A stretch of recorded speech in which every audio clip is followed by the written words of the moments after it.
From the Mayborn School of Journalism at the University of North Texas, this is NT Daily News.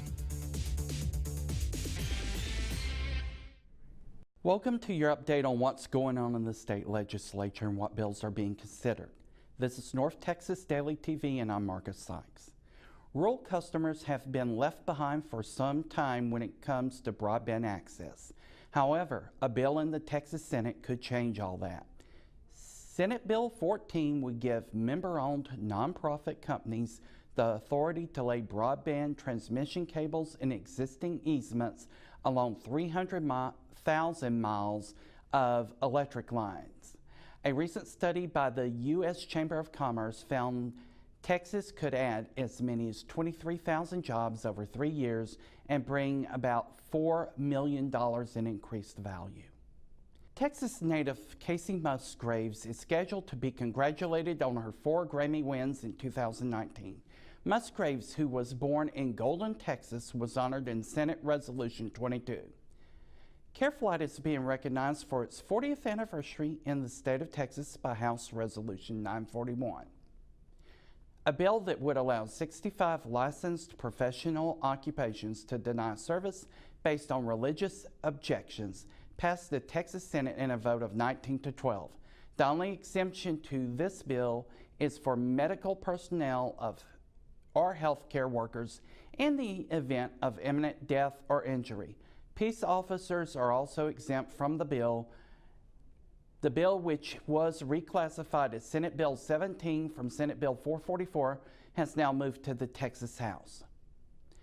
Abortion providers in the state of Texas may now be required to save the life of a child. Senate Bill 23 would require medical providers of abortion to make all necessary attempts to save the life of a child that was born alive after an abortion or an attempted abortion. If the physician doesn't attempt to save the life of the baby, he could face a fine of up to $100,000 as well as a third-degree felony. The bill would take effect on September 1st. Fetal heartbeats may be the determination for an abortion in Texas, and physicians would be subject to criminal prosecution or civil suit if they perform one without first providing written documentation on the child's ability to survive to term. Your child's school may have more security starting in September. Senate Bill 244 would allow both school districts and private schools to assign one or more marshals to each campus. The changes in school security are to take effect within the 2019 to 2020 school year. For those parents concerned about guns being carried on school property, Senate Bill 406 would allow for a school marshal to carry a concealed handgun or have a gun on school property, but only with the written consent of the school district. Marshals must follow all rules that are set by their employer.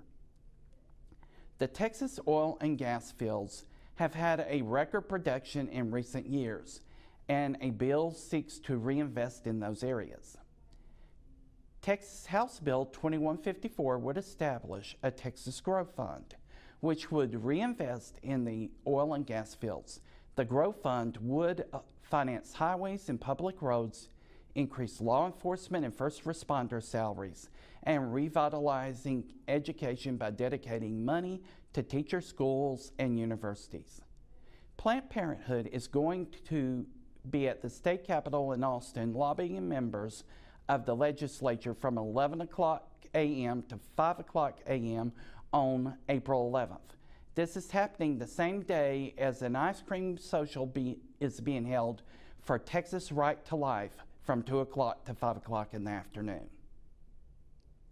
You're probably aware of Breast Cancer Awareness Month, Heart Health Awareness Month, and Movember, where men grow mustaches in November to bring awareness to men's health issues.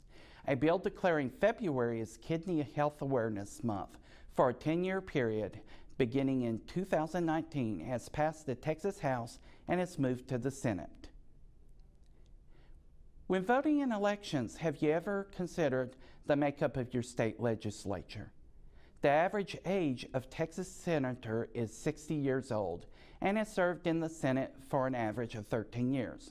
The Senate is currently composed of 25 men and 9 women, 19 Republicans and 12 Democrats, and has 25 incumbents and 6 new members. I'm Marcus Sykes, and this has been your Texas Legislative Update. Thank you for joining us today, and we'll see you again next time on North Texas Daily TV's look at what's going on in the state legislature.